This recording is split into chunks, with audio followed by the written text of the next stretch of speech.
الشيطان الرجيم. بسم الله الرحمن الرحيم. ألف لام ميم. الله لا إله إلا هو الحي القيوم. اس سورت کا نام سورہ آل عمران ہے. یہ سورت مدنی ہے اور اس کے اندر 200 آیتیں ہیں اور 20 رکوع ہیں. اس سورت کو سورہ آل عمران اس لیے کہا جاتا ہے کہ اس سورت کے اندر عمران کی ذریت اور عمران کی اولاد کا ذکر ہے اور ابنیت اور الوہیت کی تردید کی گئی ہے. جو نصارہ حضرت عیسیٰ علیہ السلام کو اللہ کا بیٹا کہتے تھے اور معبود کہتے تھے، تو اس کی 90 آیات تقریباً ایسی ہے جس کے اندر اللہ نے توحید کو بیان کیا ہے اور حضرت عیسیٰ علیہ السلام کے بارے میں جو غلط عقیدہ ہے اس کے جوابات دیے گئے. تو عمران ایک نیک بندے تھے. بنی اسرائیل کے اندر بنی اسرائیل کے دیکھو 2 گروہ بنے ہیں. حضرت یعقوب علیہ السلام کی نسل جو بنی اسرائیل کہلاتی ہے، ان کے 2 گروہ ہیں، یہود اور نصارہ.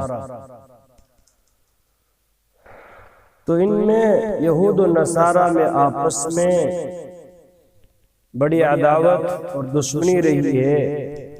ہر ایک اپنے کو حق پر سمجھتا تھا اور دوسرے کو ناحق پر.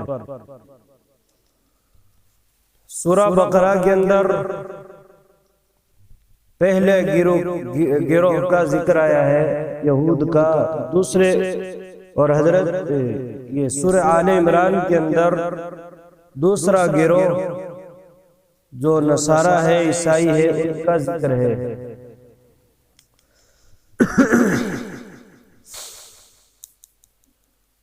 تو حضرت عمران بنی اسرائیل کے ایک نیک آدمی تھے.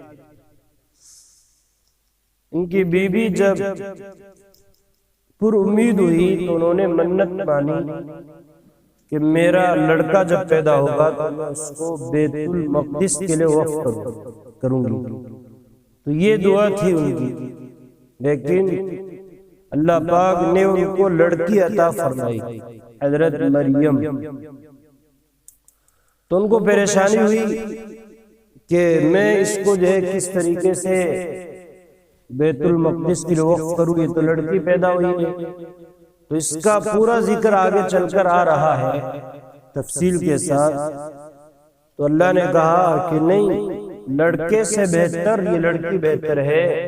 اور جب وہ ذمہ دار بنی کچھ بڑی ہوئی تو پھر بیت المقدس کی خدمت ان کے سپرد کی گئی اور پھر انہی کے بدن سے اور پیٹ سے بغیر باپ کے اللہ نے حضرت عیسیٰ علیہ السلام کو پیدا فرمایا. تو جب حضرت عیسیٰ علیہ السلام بغیر باپ کے پیدا ہوئے تو عیسائیوں نے حضرت عیسیٰ علیہ السلام کو اللہ کا بیٹا کہا کہ دیکھو یہ اللہ کے بیٹے ہیں. اللہ نے خود فرمایا ہے کہ یہ روح ہے. اللہ نے جو ان کے پیٹ کے اندر پھونکی ہے تو گویا کہ اللہ کے بیٹے ہیں. اور بیٹا باپ کے حکم میں ہوتا ہے. باپ جب خدا ہے اللہ، تو یہ بیٹا حضرت عیسیٰ بھی خدا ہوگا. یہ ان کا غلط عقیدہ تھا. اور اسی طریقے سے یہ جو عرب کا علاقہ ہے یمن، اور ایک علاقہ اور ہے دونوں نجران، تو ان دونوں علاقوں کے اندر عیسائی آباد تھے۔ تو نجران کے عیسائی حضور پاک صلی اللہ علیہ وسلم کی خدمت میں حاضر ہوئے ہیں سن 10 ہجری میں، جن میں 60 لوگ تھے اور 14 ان کے اکابر اور علماء تھے۔ تو کئی دن تک حضور صلی اللہ علیہ وسلم کا قیام فرمایا کیا، اور حضرت عیسیٰ علیہ السلام کی خدا ہونے اور تین خدا ہونے کے بارے میں بحث چلتی رہی، اور اللہ کے نبی صلی اللہ علیہ وسلم ان کو جواب دیتے رہے اور ان کے دلائل کے ذریعے سے ان کے عقیدے کی تردید کرتے رہے، لیکن یہ اپنے ہٹ درمی پر رہے، یہ ماننے کے لیے تیار نہیں ہوئے۔ تو اس موقع پر یہ شروع کی آیات نازل ہوئی ہیں جن کے اندر ان کے عقیدے کی تردید کی گئی ہے کہ دیکھو معبود تو اللہ ہی ہے، کیونکہ معبود ہونے کے لیے اس صفات چاہیے، تو وہ صفات جو ہے وہ صرف اور صرف اللہ ہی کے اندر پائی جاتی ہے۔ ایک تو ہمیشہ زندہ رہنے والا، کہ اللہ کے علاوہ کوئی ایسی ذات نہیں ہے تو ہمیشہ زندہ رہے۔ حضرت عیسیٰ کو بھی موت آئے گی، ابھی تو زندہ آسمان پر اٹھا لیے گئے ہیں، لیکن قیامت سے پہلے آسمان سے زمین پر دوبارہ نزول ہوگا، اور پھر یہاں پر رہ کر ان کی موت ہونی ہے، اور موت کے بعد ہی اس دنیا سے ان کی یعنی تعلق ختم ہوگا۔ اور اسی طریقے سے جتنے بھی مخلوق اور انسان ہیں سب کو ایک دن یہ دنیا سے جانا ہے اور ہر ایک کو موت آنی ہے، لیکن زندہ رہنے والی ذات جو ہے وہ صرف ایک اللہ کی ذات ہے، اور پوری کائنات کو وہی سنبھالنے والے ہیں۔ اس کے علاوہ کوئی ایسا شخص، کوئی ایسی ذات نہیں ہے جو پوری کائنات کے نظام کو سنبھال سکے۔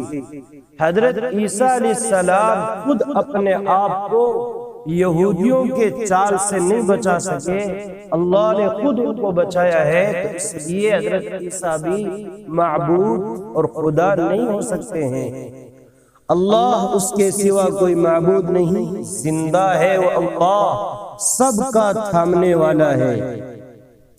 اور اس کے دلائل کے لیے اللہ نے بے شمار کتابیں نازل کی ہے، تورات اور انجیل، اور اللہ کے نبی صلی اللہ علیہ وسلم پر قرآن کریم نازل ہوا ہے، سچی کتاب ہے، اور تمام کتابوں کی تصدیق کرنے والی ہے تورات اور انجیل۔ اور اسی طریقے سے لوگوں کے لیے یہ رہنما کتاب ہے اور ہدایت دینے والی کتاب ہے، اور حق اور باطل کے درمیان فیصلہ کرنے والی ہے۔ حق کیا ہے، ناحق کیا ہے۔ حضرت یہود نے حضرت عیسیٰ علیہ السلام کو دجال کہا، مسیح ضلالت کہا، اور پتہ نہیں کیا کیا کہا کہ ہم نے جو ان کو پھانسی دے دی، ہم نے ختم کر دیا۔ اور عیسائیوں نے کہا کہ حضرت عیسیٰ علیہ السلام اللہ کے بیٹے ہیں اور وہ خدا ہے۔ تو ان دونوں کے اندر جو فیصلہ کیا ہے وہ قرآن کریم نے کیا ہے کہ دیکھو، نہ تو حضرت عیسیٰ مسیح ضلالت ہے، اور نہ حضرت عیسیٰ اللہ کے بیٹے ہیں، اور نہ خدا ہے، بلکہ وہ تو مریم کے بیٹے ہیں اور عمران کی اولاد میں سے ہے۔ عمران کی اولاد اور ان کی ذریت میں سے ہے، تو اللہ کے بیٹے کیسے ہو سکتے ہیں؟ اللہ کے بیٹے نہیں ہو سکتے۔ تو اس چیز کا فیصلہ قرآن نے کیا ہے۔ نزل عليك الكتاب بالحق مصدقا لما بين يديه مصدقا لما بين يديه وأنزل التوراة والإنجيل، اتاری تجھ پر کتاب سچی، تصدیق کرتی ہے اگلی کتابوں کی، اور اتارا توریت اور انجیل کو، من قبل هدى للناس وأنزل الفرقان، إن الذين كفروا بآيات الله لهم عذاب شديد والله عزيز ذو انتقام۔ اس کتاب سے پہلے لوگوں کی ہدایت کے لیے اور اتارے فیصلے، بے شک جو منکر ہوئے اللہ کی آیتوں سے ان کے واسطے سخت عذاب ہے، اور اللہ زبردست بدلہ لینے والا ہے۔ توحید کی کئی طرح سے دلیل دی گئی کہ دیکھو زمین اور آسمان میں جتنی بھی چھپی چیزیں ہیں وہ ان سب کا علم اللہ کے پاس ہے، اور اللہ سے کوئی بھی چیز چھپی ہوئی نہیں ہے۔ زمین اور آسمان میں اور جہاں بھی، چاہے وہ اندھیرے میں ہو، ظلمت میں ہو، روشنی میں ہو، کہ سب کا علم اللہ کے پاس ہے، ساری چیزیں اللہ کی بنائی۔ تو بتاؤ دنیا میں کون سا ایسا انسان ہے جو اس طرح کی چیزوں کا علم رکھتا ہو؟ اللہ کے علاوہ کوئی نہیں ہو سکتا۔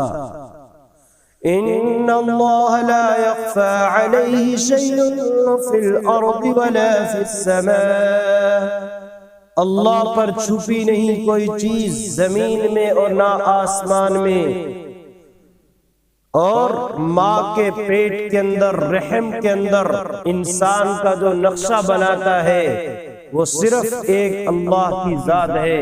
بتاؤ دنیا کے اندر کون ایسا جو ماں کے پیٹ کے اندر اس طرح خوبصورت انسان کو پیدا کرے؟ عیسیٰ بھی ماں کے پیٹ کے اندر پیدا کیے گئے ہیں، اور ان کا نقشہ بھی اللہ نے تیار کیا ہے۔ عیسیٰ خود پیدا نہیں ہوئے، اللہ کے پیدا کیے ہیں، اس لیے بتاؤ وہ کیسے معبود ہو سکتے ہیں؟ هو الذي يصوركم في الأرحام كيف يشاء لا إله إلا هو العزيز الحكيم، وہی تمہارا نقشہ بناتا ہے ماں کے پیٹ میں جس طرح چاہے، کسی کی بندگی نہیں اس کے سوا، زبردست ہے، حکمت والا ہے۔